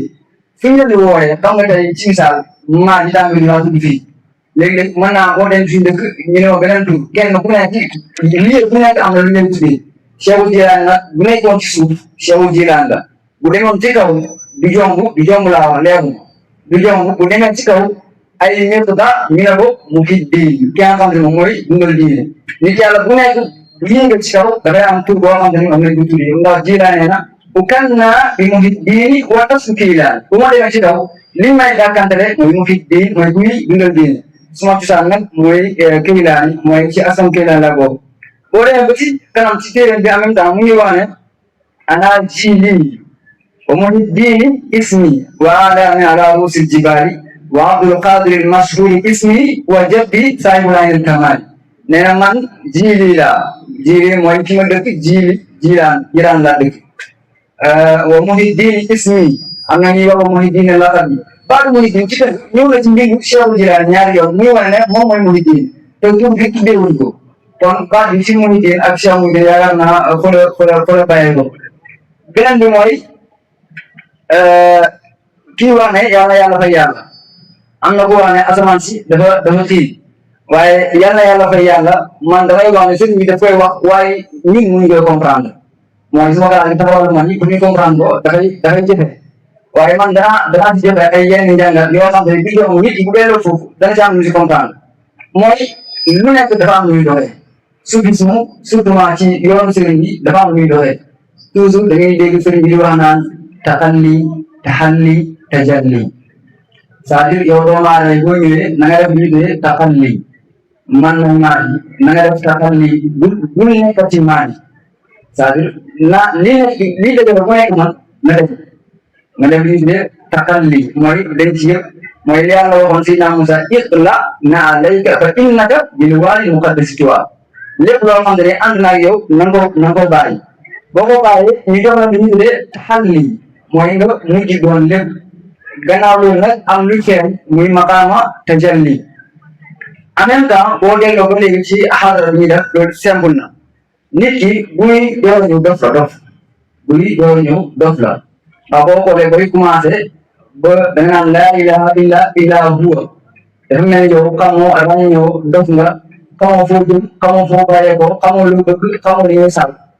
nga dem ba mu yàgg commencé ràññeeku am loo gis nga ne laa ilaha illa anta li nga gisoon tëm réer ma ndege yow la en même temps ci ndimbalu yàlla njàngale yonent bi Cheikhu Jilaan Cheikh Muhyiddin ñu lay teg ci yoon ba am lu feeñ nga mujj gis dara mu ne laa ilaha illa ana kon boo xoolee yàlla ji yëpp yàlla ngay wax commencement yàlla moo nekkoon moom bi nga demee ba mu yàgg yàlla moo nekk yow nga ne ko yow ba nga demee ba mujjanteel bi am loo gis nag nga ne laa ilaha illa ana boo dee en même temps ci téere sëriñ bi mu ngi wax ne loolu ñaari mbir la mooy xalqu ak amru bañ naa dégg waxtu bi xalqu ak amru en même temps ba léegi pour comprendre loolu ba léegi da ngay dellu ci ñi nga xam ne ñoom lañu sëriñ bi woon lu mel ni Rabia al Adawiya man ngay dellu ci bind Rabia al Adawiya mooy benn théorie boo xam ne théorie mbëggeel la te sëriñ bi du ko doxee théorie mbëggeel mooy mbëggeel bëgg yàlla jeex ci yàlla bëgg yonent bi jeex ci yonent sallallahu alayhi wa sallam léeg-léeg da ngay gis sëriñ bi di jàng xasida boobu uhibbuka hubbal hawa wa hubban li annaka ahdun lidaaka fa amal hubbul hawa fa shughli bi dhikrika amman siwaaka fa amal hubbul ladhi anta ahlun lahu fa kasfuka li hatta araaka am na li ma ci amal solo mooy fa kasfuka li hatta araaka dafa am ñuy wax ne fa kasfuka li hatta araaka fàtte naa beneen version mais am na ñaari version boo demee foofu Rabia al Adawiya dafa effacé wu moom nekkutul kon yàlla boobu buy fay moom lay fay en même temps yàlla daal di ñuy wala sëriñ daal di ñuy jàngale ki nga xam ne dafa nekk ci monde boobu di dund lu muy dund mooy maqaama mahabba Cheikh Muhyiddin ne maqaama mahabba bu nga xam ne yow mi yaay yàlla mooy yow bu fekkente ne sa mbëggeel ci moom dëgg na ñeent xaraf dafay am ci yow mooy miim ak xaa ak baa léegi nag muy miim mooy miimul mamaati kon kan moo war a wax yal na yàlla fay yàlla mooy koo xam te ne yàlla jaral na ko dee koo xam te ne jëg na bakkanam daw ko jox ko yàlla ndax loolu mooy maqaama miimul mamaati yàlla na la jaral dee booy yàlla jarul dee bul wax yàlla bul yal na yàlla fay yàlla ndax loolu beneen bi mooy xaalul xayaat yi mooy nga dund ci yàlla képp koo xam ne mënoo dund ci yàlla bul wax yal na yàlla fay yàlla ndax yow dundoo ci yàlla suma kalaan rek yegg ko beneen bi yegg ko fenn beneen bi mooy baa ul balaa yi mooy baa bi nga xam ne mooy tegtale balaay adduna da ngeen gis nit yàlla nit ñi daj ngir yàlla tëj ngir yàlla rey doom ngir yàlla boo ne Cheikh Mawla Haydara rey nañ ay doom ngir yàlla ñu bëri rey nañ seen doom ngir yàlla fekk tolloo foofu yàlla jaral loolu xamal ne amagoo baa ul balaa yi beneen bi mooy haul hayaa yi te mooy di ndooteel sa bopp ci yàlla comme bàyyi ni nga ko waxee woon hani li ibrahima laa hilaaluhu hilaalul badali naasi na gamaalu ba mu jeex léegi nag sëriñ bi daal di tas tur boobu mahabba boobu daal di koy wàccee ne yow yaay yàlla yàlla mooy yow léegi nag dañ koy xool ci baat boobu lii yëpp dëggoo ci yow ne na nga jël tur boobu daal di koy boole miim ha ba ha mu ne miim 40 la miim 40 la su ma jiwee ngeen wax mu nekk moom mathématicien mu ne miim 40 la xaa bi di 8 boo ko boolee muy 48 baa bi di 2 boo ko boolee muy 50 50 boo ko boolee benn xë bi muy ñaata muy 55 sëriñ bi nag seetal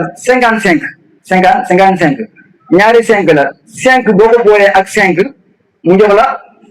10 muy léegi 10 0 la ak 1 jëlal 0 def ko ci 1 ñaata moo fay des 1 kon bu fekkente ne 1 boobu des na loolu bu dëggoo ci yow yaay yàlla yàlla mooy yow bu fekkee dëggu gul sa nag bu ne yàlla na yàlla fa yàlla beneen bi xam naa bañ a taami gud mooy li ma waxoon ku yegg ci yàlla affaire damay bañ taami lii mais mën naa jox téere kii nu tudd daal boo xam ne niñ ko fii da rabbaani fi maadal qadiriya sharha Cheikh Ismaïl mu ngi ko bu nekk mën nga koy dee wala su ñu amee gépp incha allah ma wala ko incha allah maa ngi jégalu baax ci guddal bi. sa li mu développé macha allah mais loolu dafay wane ni kon ñëw bi impact bi baax na waaye dafay wane ne aussi panel yi ñuy def nii c'est tout ça c'est important puisque bu fekkee yaa ngi suscité yenn question bi baax na li ñetti mbir rek yaa laa yaakaar ne moom mooy joomal gars yi mbaa moo leerul ci seen bopp bi ci njëkk mooy mu ngi diin bi ci tegu bi mu ngi dis bi ci tegu bi mu ngi dis léegi gis nga mu ngi di boobu nag bu saa ci wax kenn du la ci waxal loo xam ne gën na yàgg tur na boo xam ne yàggoon nañ koy tuddee ay nit waaye mu ngi di boobu ça signifie quoi El Hadj wax na ko ça signifie le unificateur c'est-à-dire quelqu'un qui fait vivre quelque chose ñun lan ngay aspirer bi c'est des méthodes de Coran et la sunna bi génnoo ci diine comme ni nga ko waxee ni mënoo doon mu ngi gis benn waaye ñu tax ne étymologiquement le mot mu ngi gis ça vient d'où kii andi na l'étymologie de pourquoi on a surnommé Cheikh Samba bi tuddee ko Cheikh mu ngi nii loolu kenn du ci daj leneen mais si je comprends sa question bien moom il fait pas référence à Cheikh mu ngi en tant que tel mais kan mooy mu ngi gis mooy ki nga xam ne dafa jàpp ne seen Samba moom mooy sëriñam ki nga xam ne moom mooy ko mu ngi gis moo gis ne kat Cheikh Samba Diallo moom moo nekk sëriñ donc le mu ngi gis moom mooy réclamé wu étymologiquement le mot là fan la génne je crois que c'est notre actuel ministre de la justice moom moo ko jëloon fentee ko ci moo mu ngi din ba moo nekkoon le vérificateur kon quand je suis un vérificateur personnellement on m'appelle mu ngi dis léegi loolu noonu l'actuel ministre de la justice je crois que moom moo ko tuddee woon sëriñ moom moo ko tuddee woon en tant que secrétaire libre mu diine ko ne en tant que des mu ngi dis ñun ñu référé wu ci loolu noonu moo andi le mu ngi dis moom moo ko andi muy l'actuel ministre de la justice nekk Maître Moussa Sarr moo ko waxoon dans nos conférences ici à Linguère léegi nag lu muy dis boobu nag c'est le courant bi mooy ñu njaboot bi ànd maam fa ndaw dem fekk kooku noonu je crois que ñett yooyu rek boo ko ràññeetoo entre mu ngi dis ak le mu ngi dis rek da ngay comprendre léegi nag bu ci duggee géej pour am un vrai contenu dina Oustaz Sow moom daanaka li ma bëggoon wax yëpp il a tout dit keneen mën a di wax loo xamante ne peut-être bëri na te temps bi mu ngi def mu ngi xoj donc téye parole bi di wax xaw a am je crois que dem na ci cours magistral kenn mënu cee yokk il faut juste faire la part des choses entre mu ngi gis et mu ngi gis là vous avez fait les bancs xam ngeen bu baax entre les adjectifs buñ ci defee lii préfixe si ça signifie quoi donc il suffit juste nag léegi ngeen cultivé loolu mais aussi ngeen jege parce que li ñuy wax nii ñu tourné nañ ci vidéo je pense comme vidéo boobu mu ngi gis ba jël am ku ci def cliquer foofu aussi mu nga ci gën a am d'autres explications beaucoup plus raisonnables par rapport à Merci beaucoup, cher Souleymane, monsieur le coordinateur. Donc, jërëjëf yaakaar naa question yi am na solo mais réponse yi aussi leer nañu. Donc, dañuy remercier monsieur Sylla si réponse yi monsieur Faye ak aussi que oustaz si xam-xam bu yaatu bi ak bu sell bi. Je pense que am na ay questions yoo xam ne seen borom binduñ woon seen tur bokkoon na ci baat yooyu ñuy laajte lan mooy yàlla na yàlla fay yàlla. Sa réponse yi leer na mate na mat na te suñu dégloo wax sëñ bi rek yaakaar naa question yi jaratut ñu koy posé suñu gëstoo tuuti question yi dafay leer nañ si nopp nit ñi fii kan moo fi nekk ku dul yàlla sëñ bi wax na ko si ay conférence xam ko nag ak yëpp ko ak daj ko moo nekk problème mais su nekkee ni dara nekk fi lu dul yàlla yàlla suy fay ku muy fay mais da nga fay toll soo ko mën a wax comme ni ko oustaz waxee nañuy bañ di wax lu ñu yëgul wala wax lu ñu xamul foofu rek la erreur bi nekk mais soo ko yëgee ba xam ko rek wax ko jot na mais nag fii dara new fii góor bu baax ka da doon wax ne xam-xam bi gën a wala yëg bi gën a rëy maqaama bi bokk na ci yi gën a rëy borom xam-xam baa ko wax du man moo nekk ne ngay toll si maqaama yëg yàlla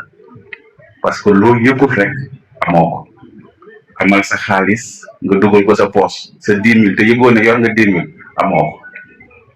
waaw ba nga koy fàttale ko rek ne maa ngi ko yor nga ko soog a am asalaamaaleykum oustaz sant nañ gërëm nañ mais nag dañuy transiter encore pour continuer à cette quête du savoir de connaissance de Cheikh Mouhidine parce que nous ne pouvons pas connaître qui est Cheikh Mouhidine mais nous pouvons encore tirer des leçons sur son origine, sur sa famille, sur sa philosophie, sur son comportement, sur ses enseignements qu'il nous donnait. Et sur ce, nous allons essayer d'introduire notre doyen Keba pour au moins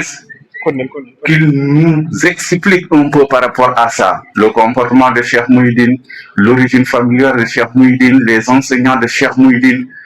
Qu'est-ce que nous pouvons tirer de Cheikh Mouhidine? Qu'est-ce que nous pouvons comprendre de ces questionnements-là, de ces mots que les gens reviennent en disant qu'il y a Cheikh Mouhidine,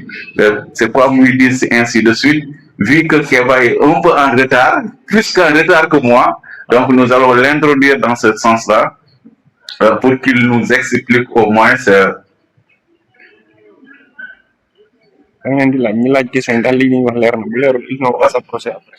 Voilà. Après, nous allons introduire Keba pour qu'il nous explique. Là, je pense que vous avez un peu compris ce que je veux dire. Mais aussi, les gens, ils nous posent une question tantôt. Si nous devons, le responsable qu'on vous demande, est-ce que vous avez pu comprendre ou bien est-ce que la réponse est doinale? Réponse n'est que doit le décennale, il faut que nous rapprochions si nous, au conférencier, pour nous gagner un Je pense que Wartana Oustas de moom ko bawé mo conférence bo benen heure bo timis donc mu ngi fi talibé Cheikh Mouhidine la talibé Cheikh Mouhidine bo gis joxe xam-xam dafa doon lu gën ci mom ñu jégué wante gëna échangeante monopole connaissance amul ñun ñëpp nous sommes à la quête de la connaissance et à la recherche donc ñu échanger encore une fois assalamu alaykum wa rahmatullah sëñ Keba bismillah bismillahir rahmanir rahim alhamdulillahi rabbil alamin ginnaaw bu ñu sante yàlla julli ci Yonent bi sallallahu alayhi wa sallam ñu ngi ñaanal Cheikh Mouhidine yal na ko yàlla yéegal sa góor yàlla tax ci barkeem yokk ay leeram di ñaanal al xalifa Cheikh Ibrahima naal bi nga xam ne moo mission bi nga xam ne yor na ko yal na yàlla yombalal ko ba mu yegg ak jàmm ci barke Cheikh Mouhidine di jaajëfal mbokk taalibe yi ci li am solo li nga xam ne ñu ngi koy def ni mooy conférence di waxtaan ci dundu Cheikh Mouhidine daanaka wax nañ lépp ñun quelques contributions rek lañ ciy def bi ci njëkk mooy am na ay questions yu ñu doon posé mooy yal na yàlla fay yàlla c'est très simple niñ ko mën a expliquer mooy ñett mbir la bi ci njëkk mooy yow dañ laa wax suukar yow xamoo suukar nu mel mais nee nañ la suukar am na mooy dimension bu njëkk bi nga gëm ne mooy ça veut dire xam na suñu borom am na mais gisoo ko nga dem ci deuxième étape moom la oustaz doon wax gis nga suukar lii suukar la nii la mel dafa weex dafa def lépp mooy dem nga ba gis nga yàlla li muy saf troisième étape bi nag nga dem ba tey jii boo jëlee suukar def ko ci ndox buñ la ne taxaleel suukar bi ak ndox bi mënoo ko teqali mooy ñetteel étape bi mooy dem nga ba jeex nga tàkk ci yàlla te Cheikh Mouhidine tolloon na foofu daa demoon ba jeex tàkk ci yàlla bu ma nee dafa demoon ba jeex tàkk ci yàlla ndax sëñ bi amul lenn loo koy fekk li dul ci yàlla guddeem bëccëgam lépp yàlla mooy dafa dem ba dafa jeex tàkk ci yàlla te képp ku nekk taalibe da nga war a roy ci loolu doo ko mun a def à 100% ndax roy Cheikh Mouhidine lu jafe la ndax demoon na ba 24 heures da doon toog 3 jours 2 heures de temps lay nelaw lépp ngir képp savoir teg nit ci yoonu siraatal mustaqim kon tey jii képp koo xam ne ne taalibe Cheikh Mouhidine la ci tànk yooyu nga njëkk war a roy mooy sëñ bi ni mu jeexee ci yàlla jeex ci yàlla nag li koy indi mooy xam-xam mooy jàng te sëñ bi mu gane àdduna Dakar fii ci la benn sëriñ di Chérif Moulay Hassan la ne maam Alpha Hamma kii na nga ko soril ndax leer la boo xam ne ne ñaari kuy munuñ bokk benn mànd ndax maam Alpha Hamma nekkoon na jëmm joo xam ne ne yàlla da ko mayoon wilaaya may ko kiraama Cheikh Mouhidine nekk nag tout tànk yàlla defar ko dafa am loo xam ne lu ñuy tuddee zawxu la yàlla mooy seet ci jaamami mu def ko ci nit Cheikh Mouhidine yàlla moo tànn ci jaam yi def ko lim koy defal am na loo xam ne ne jàng la dafa sonn am ko am na loo xam ne nag suñu borom nag moo koy jagleel nit te sëñ bi yàlla dafa am cër bu rëy ba mu ko jagleel misaal bu yomb rek tey xool leen Medina Jeylaani sëñ bi ne man su ma génnee àdduna bu leen ma teg fenn yóbbu leen ma ci àll kerte ndem nit bu wóoluwutoon yàlla wala amutoon cër si suñu borom du wax loolu te wallahi azim Medina Jeylaani dafay gën a avancé xoolal sëñ bi biñ ko dencee Medina Jeylaani ak léegi ça veut dire que moom même bu mu génnee àdduna yàlla suñu borom mu ngi koy defal teraanga mooy li may wax rek yàlla da koo cër te su amatoon cër boobu du dem ba ne man su ma génnee àdduna def leen ma fii tey jii man mii tey su ma newoon su ma génnee àdduna def leen ma fii laay maxee fii laay yàgg du am benn yokkute bu am kon loolu nga xam ne ne mooy dëggu bi nga xam ne ne Cheikh Mouhidine am na ko ci yàlla boobu nag mooy ñun ñëpp mënuñ koo roy à 100% mais war nañ mun a kéemtalaay suñu kàttan teg fi Cheikh Mouhidine tegoon tànkam mooy képp kuy wuyoo ne man taalibe Cheikh Mouhidine la comportement yi nga war a njëkk a xool mooy Cheikh Mouhidine jaamukatu yàlla man duma ne taalibe Cheikh Mouhidine laa ba pare waxtu julli bu jotee wala jumaa ji su noddee ma nekk sama yeneen activité sëñ bi lépp lu mu doon def waxtu julli bu jotee dafay arrêté def ko ñi feeñ tamit di ñaan Cheikh Ibrahima yàlla dëgëral taxawaayam moom même royaay boobu tamit lay def tey soo demee Medina Jeylaani lépp lu mu doon def su waxtu julli jotee da koy arrêté dem kon sëñ bi si loolu lañ koy njëkk a rawee mooy jaamu yàlla beneen bi tamit mooy nga gëm sa bopp Cheikh Mouhidine dafa gëmoon boppam gëm boo xam ne amut fu mu yem ba pare ngay œuvrer ci lu impossible ngay œuvrer ci lu impossible lépp luñ ne lii mënu koo def rek moom da koy def benn mu ngi nettali ba muy def concours ci Libye ci la amee bourse yi nee na ñoom ay étudiants presque ay 1000 étudiants lañ moom dong mu nekk benn nit ku ñuul nee na jànguma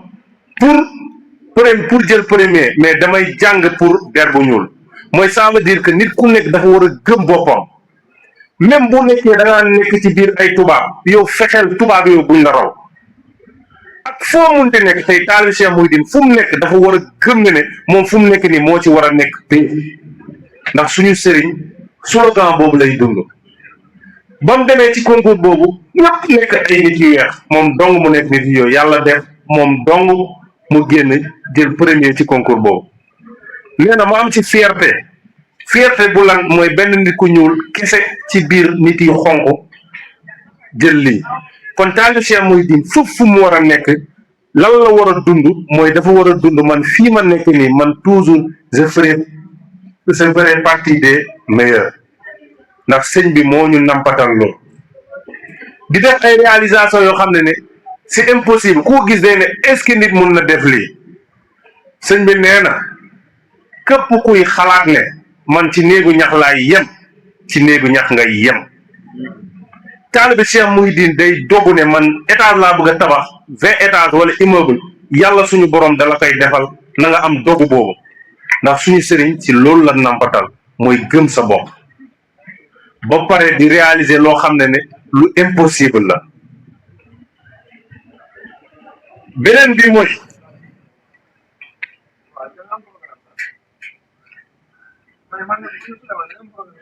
beneen bi mooy tamit sëñ bi tamit daf ñu nampatal ci lépp loo xam ne ay l'islam da ko doon def moom mu nampatal ñu ci loolu mooy tey boo xoolee événement yu bari tey si ñun ci Cheikh Mouhidine lañ ko xamee boo xoolee Badar Fathu Makka ay événement yi nga xam ne ay événement phare la Cheikh Mouhidine moo ñu nampatal loolu kon taalibe Cheikh Mouhidine kon fu mu war a nekk rek dafa war a dox ci loolu mooy ci li ma doon wax sànq ci diine mooy nga gëm ne sëñ bi am na mission bu mu teg kon man mii nekk taalibeem damaa war a dox ci mission boobu mooy bépp événement boo xam ne rek événement religieux la te sëñ bi feeñaloon na ko yow mii taalibe Cheikh Mouhidine da ngaa war a topp di dund loolu pour feeñal loolu ndax sëñ bi daf ñu nampatal ci loolu te sëñ bi tamit lépp lu muy def tamit ci ndigal la koy defee kon ñun ñii nekk taalibe lépp lu ñu war a def am nañ kilifa am nañ suñu waajur lépp lu ñu war a def war nañ sàkku ci ndigal ci moom benn anecdote rek laay nettali sëñ bi ba mu jógee jàngi ñëw ci papam ne ko de man de am naa agrégation am naa lii am naa diplôme yëpp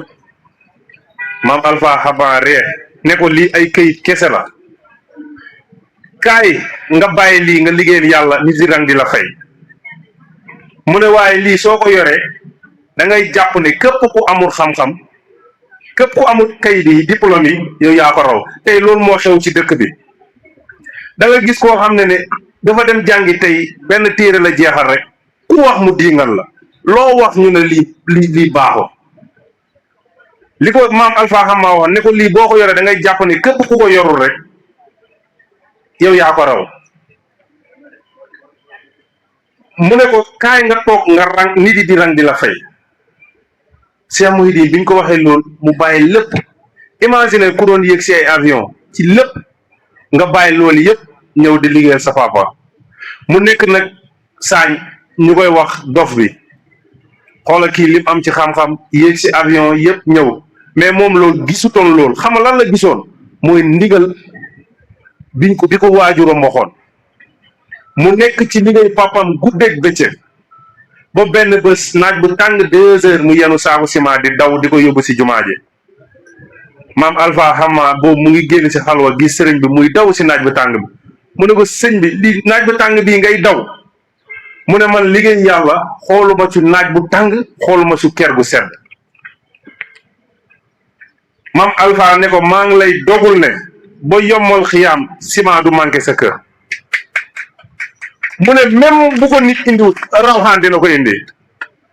xoolal réalisation yi Cheikh Mouhidine di def hôpital 111 millions te dërëmu état dugg si centre social plus de 70 millions dërëmu état dugg si école plus de 102 millions benn dërëm état dugg si kon li ko waajuram waxoon mooy képp ku nekk taalibi Cheikh Mouhidine di Mouhidine ci lan nga war a njëkk a tënku mooy déglu li ñuy wax ndigal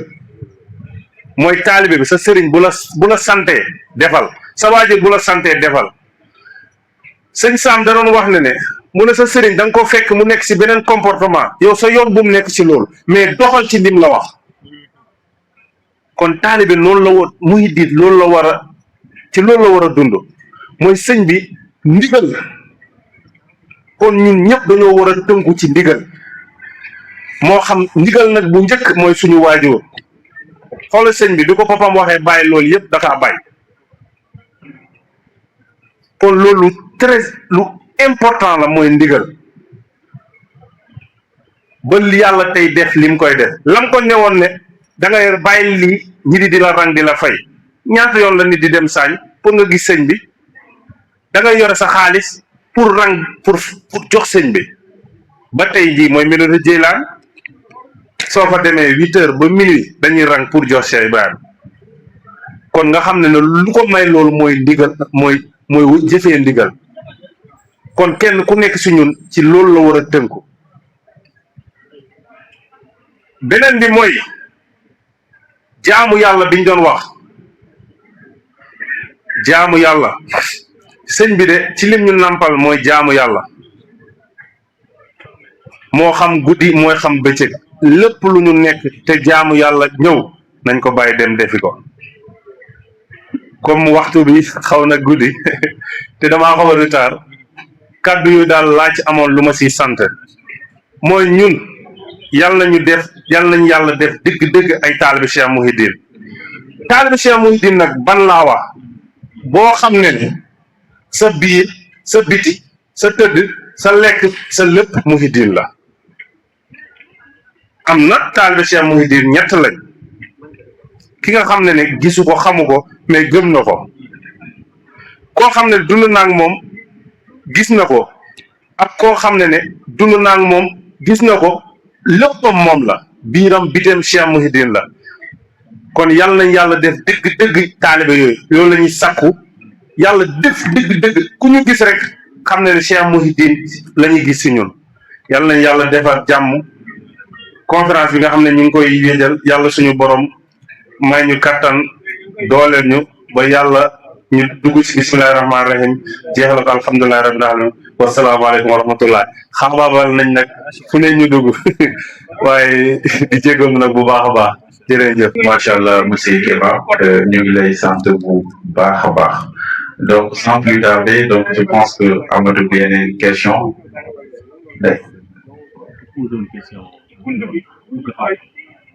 waaw ku bëgg a wut xam-xam si je comprends bien mooy ku bëgg a wut kuy wut xam-xam ba yoon nga war a teg ah c'est université wala de façon générale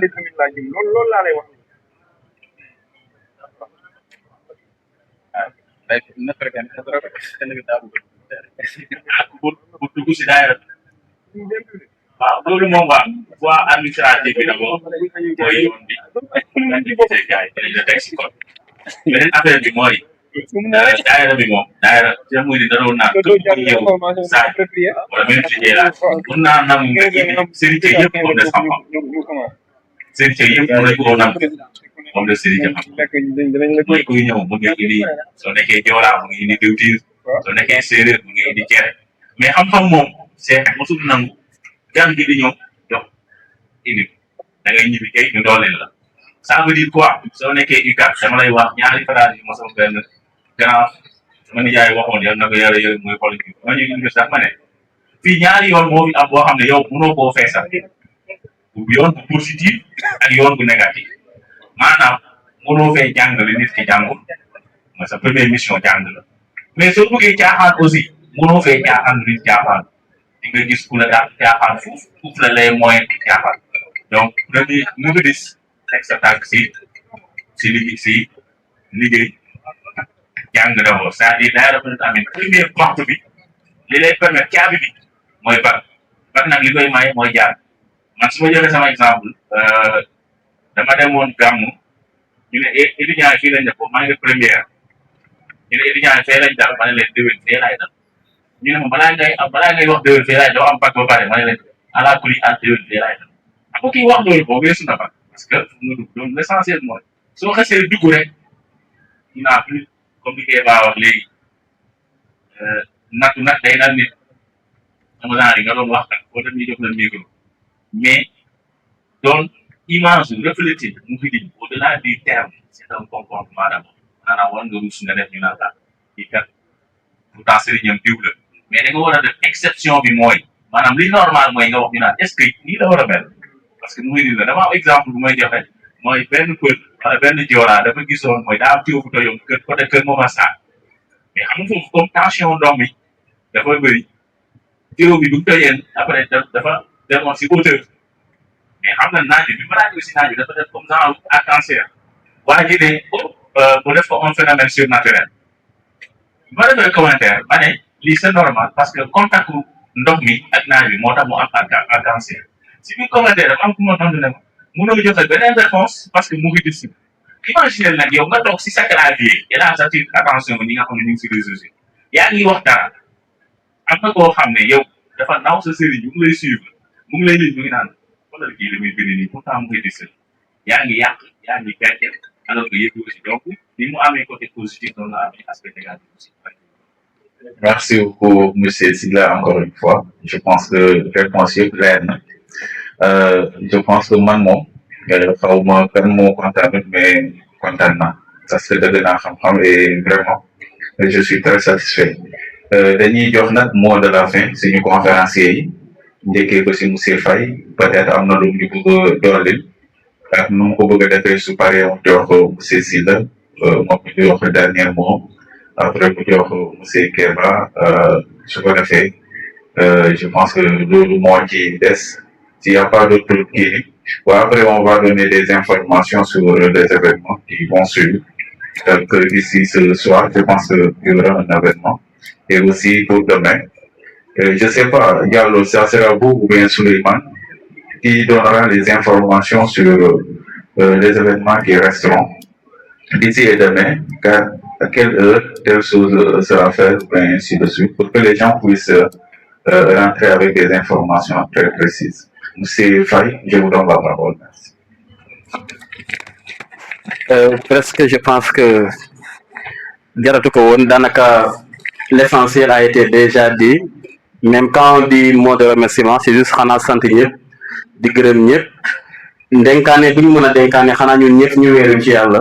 gëm yàlla xam ne nit mënul def dara loo xam ne wala ñu xam ne lépp lu sotti yàlla la ñu gëm yàlla fonk ko rus aussi ñu gis ñëw foo xam ne vraiment def ñu déshonoré ñu xam suñu bopp xam kañ lañ doon dañoo am nit buñ la xamul yow na nga xam sa bopp c'est ça c'est plus important nit ñi buñ la wax ne yow 10 francs nga war a jar yow xamal ne mën nga jar million wala milliard nit day xam boppam fonk boppam loolu boo ko defee rek mën nga wéy ci sa àdduna ak sa alaxira te daanaka lépp lu ñu yitteel mooy naka la ñuy def ngir baax mais yemul ci baax mais ngir baaxal loolu c'est important di remercier le modérateur Pape Ngor le coordonnateur Souleymane mais aussi di ne Diallo nga xam ne moom moo taxawal lii ak ñu mu ko àndal lépp di leen jaajëfal bu baax ñi fi taxaw aussi di taxaw ci assistants yi vraiment ñu leen di remercier lépp loo xam ne juum na ci ñun la mais lépp loo xam ne jàgg na ci yàlla la di gërëm ñëpp di jaajëfal ñëpp di ñaan li yàlla perdurer booy année booy génération future di ko def mu ànd ak tal ak dal lu ñu war a jublu suba yal na ko yàlla jàppandal ba mu sotti ak jàmm ak salaam ci barke yonente bi sallallahu alayhi wa sallam. Merci beaucoup. Merci. Thank you very much. Voilà, merci Moussa Faye. Je pense que tout a été dit et bien dit par ceux qui ont contribué, mais aussi les questions qui ont été très pertinentes. Xanaa di jéggalu rek si di jël kàddu si yéen parce que nit si nee na la prise de parole en public à la limite c'est une activité dangereuse. Maintenant ñu ne ko pourquoi c'est une activité dangereuse mu ne parce que on peut parler pour dire comme on peut parler pour ne rien dire. Je pense que on a parlé pour dire di ñaan rek ñëpp ñu ànd ak dal suba ànd ak dal parce que dafa am ñoo xam ne dañoo gaaw a xaal te parfois nit ki su fa tollee rek liy xel si moom day wàññeeku xol lay gën a ànd ñu ànd ak dal xam ne ñun ñoo woo nit ñi nañ ko defee rek si esprit muhidin ànd ak dal rek ànd ak taalibe di jéggalu ñëpp si kàddu yi ñu fi jël. waaw ni ko fi elage jeexale rek ñun ñoo woote te façon nit bu ne dafiy ñëw kon nañ bés suñu xol muñ xam ne di nga gis lu la neex ak lu la naqari ndax yow yaa woote ñu dugg si bés bi bisimilahi rahmaani rahim jeexale ko alhamdulilahi rabbil alamin comme année yi niñ ko doon defee di ko def ci organisation bu mucc ay di jaajëfal tamit commission bi def lii lu am solo la ñu ñaan yàlla yal nañ yàlla dëgëral ba ñu koy def ci ay année yu bëree bëri ci barke Cheikh Mouhidine wasalaamaaleykum wa rahmatullah jërë ngeen jëf. Salaam wa rahmatullah. Je pense que mën naa la jox nga joxe chronogramme événement yi des avant ñuy ñaanalante tàggoo et. waaw merci beaucoup am nga ñu ngi leen di jaajëfal yéen ñëpp vraiment am nañ mbégte bu baax tànn ngeen seen yitte seen disponibilité am solo lool donc ñu ngi leen di jaajëfal yéen ñëpp vraiment yéen itam yéen ñi teewee mbir mi ñu ngi am jaarama bu bëri daal di leen ko jox incha allah kon comme niñ ko waxee woon démb rek mbir mi tàmbali na depuis démb incha allah comme que matal nañu lii. ñu ngi naan ñun ñëpp alhamdulilahi rabbil alamin dañuy wéy fële sa faculté de médecine incha allah ñu may amal benn EPU mooy enseignement post universitaire ay experts di amal waxtaan bu am solo incha allah rabbi ci li nga xamante ne mooy mythe et réalité et perspective ci li nga xamante ne moom mooy VIH. donc waxtaan bu am solo la incha allah ñu ngi ñaan yéen ñëpp ngeen teewee ci ko incha allah dina démarrer à partir de 15 heures kon ñu mobiliser wu ñun ñëpp xam ne ñun amatuñu lu ñuy xaar naan dafay bàyyi te noppaliku te fii ba dimanche incha allah ñun suñu programme tàmbali na kon su loolu wéyee incha allah dañuy terminer li nga xamante ne mooy journée wu dimanche bi journée dimanche bi nag ñëpp xam ni muy demee. comme ni ko ñi waxee rek mooy dal gi ak yeneen man fi ma insisté mooy teel a ñëw bi mënoo nekk taalibe ñu toog ba dimanche nga toog ba 15 heures ñëw loolu man gëwuma loolu jàpp ma ne du lu ngeen war a parce que yéen a war a talal nit yi yéen leen war a orienté kon teel a ñëw bi surtout loolu man je dis que ni demee à partir de 10 heures képp koo xamante ne membre daayira bi dafa war a teew kon noonu la incha allah kon Pape à partir de 15 heures incha allah dañuy dem fa faculté de médecine mooy saalu FMPO yi incha allah salle des profs incha allah ñu dem teewee li nga xamante ne moom mooy enseignement post universitaire di li nga xamante ne mooy Christian Sambou di benn expert à la matière moom moo koy defal incha allah. Merci beaucoup monsieur Diallo.